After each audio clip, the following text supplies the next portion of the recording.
Hello, YouTube family, and welcome to another episode of This and That. Yes, it is your boy Rosie, your soon to be #1 YouTube host.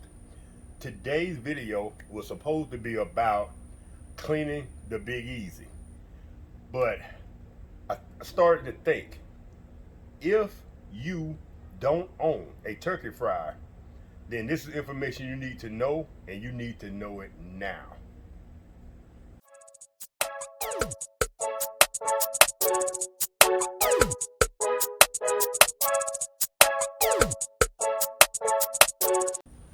Alright, fam. What prompted me to change gears was a visit to Lowe's.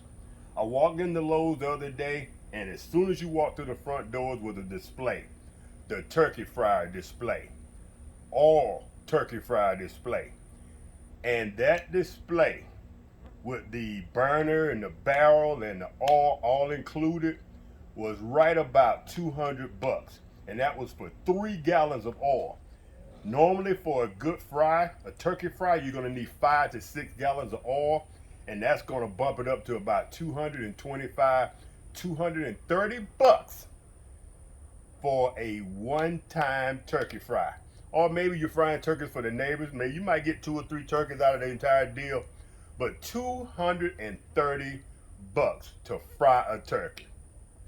All right, so I wanted to share this information with y'all, and I want to share it now because if you haven't purchased your turkey fryer or figured out what you're going to do for Thanksgiving, this information may help you make a decision, or it may help you decide whether or not to buy a turkey fryer at all and farm it out to your local supermarket. Oftentimes your supermarket will fry the turkey for you, and you don't have to deal with any of that hassle. You just pick it up and go, but that is at a cost. All right, one of the advantages, on this side we have oil, and this side we have oilless. One of the few advantages to all turkey frying is it's about 3 minutes per pound. So if you have a 10-pound turkey, you're looking at 30 minutes, 35 minutes, and so forth and so on. The oilless turkey fry is I found it to be about 6 minutes per pound. So you're gonna double your cook time. But the caveat, the advantage to that is you don't have to watch the turkey fryer. You put it in the basket, you set it basically and forget it. You can come back and check it periodically, but if you know that turkey is going to take about an hour and a half, you can come back in an hour and 20 minutes and pretty much be guaranteed that that turkey is exactly what you thought it would be. Now, at the end of my turkey fries, I normally put the lid on for the last 10 or 15 minutes to get that heat in there and to get that crispy skin going. But other than that, that's the only advantage I found to the all turkey fry. $200 for the entire package for the all turkey fryer versus about $100 on average for your Big Easy oilless turkey fryer. And that's pretty much everywhere you go. They have them at Walmart, you have them at Academy, you have them at Lowe's, Stein's, and the average price is about $100. Now, one thing, and I really didn't want to put this in the video, but I want to keep it real. On an annual basis, there is about $15 million worth of damage in the United States alone from people trying to fry turkeys using oil. There's even some deaths that have been reported as a result of people trying to fry a turkey using oil. My research, I can't find any cases of the oilless turkey fryer has caused any damage. And the only damage I think it could cause would be if a propane tank were to malfunction. But I can't find any data that supports there have been any damage, any injuries, or any death using the oilless turkey fryer of any kind. All right, next, the all turkey fryer has to be on level, solid ground. If you have ground that's soft and that pot were to tilt and you have oil up to say 8 to 10 inches from the top of that drum and that thing tips over, game over. You can't have kids nearby. You can't really have your celebration in the area where you're frying your turkey. That's a one-man job. He has to stay there the entire time that turkey is cooking. He can't move about. He has to put full attention on that thing, He has to be security guard. He has to be cook, maintenance man, the entire 9 yards. With the oilless turkey fryer, like I said, set it and forget it. Put that thing in the basket. Put a little aluminum foil on the legs. If you don't want the leg tips to burn, drop that thing in, turn it on wide open, and go on about your business. Set your timer for an hour and a half, 2 hours, whatever the poundage said you should cook that thing. Come back and she's good to go.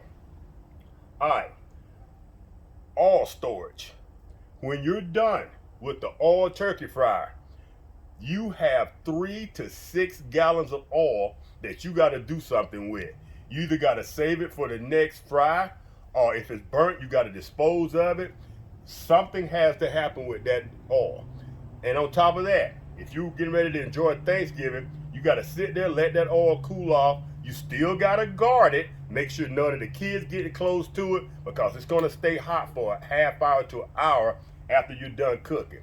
Then you got to man it up and take 3 to 6 gallons of oil, try to pour it back into that plastic container, or take it somewhere in the woods or a ditch and dump it. It's a hassle. And the next thing, and the last thing we're going to talk about, now Big Easy would recommend that your turkey is completely thawed, but I have found myself in situations where I've had a chicken that was not completely thawed. I did not fear putting it in the Big Easy. I put it in the Big Easy, I seasoned it up, I let it do its thing, and I let it cook for a little longer because it wasn't completely thawed, but I was not worried about my safety in the least. Everything you look at when it comes to an oil turkey fryer, the first thing they tell you is that turkey has to be completely thawed, because oil and water do not mix. If that thing is not completely thawed and you drop it in that oil, you're most likely going to get an explosion. And that is something you don't want, and that's what leads to fires. There's a case I found where, I want to say it was upstate somewhere, maybe New York, that they actually, a turkey fry was responsible for 3 homes burning to the ground.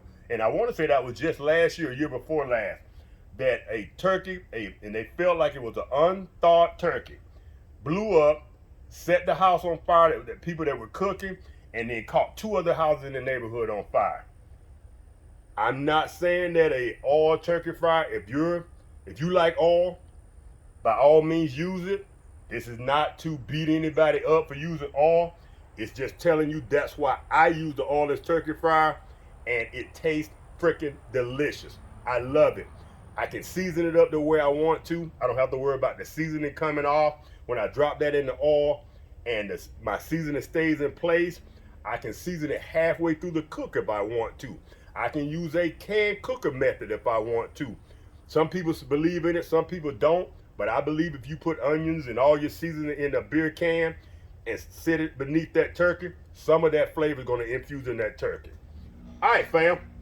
I just felt like I needed to drop this video now while we still got 3.5 weeks left for you to make your decision whether you want to use the oil method, use the oilless turkey fry method, or neither.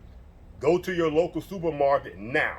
Put yourself in a reservation and tell them you want them to cook your turkey. You go the day before Thanksgiving, you pick your turkey up, bring it home, you're done. That's how I used to do it before I fell in love with the Big Easy oilless turkey fryer by Char-Broil. I'm not sponsored, I just love the freaking thing.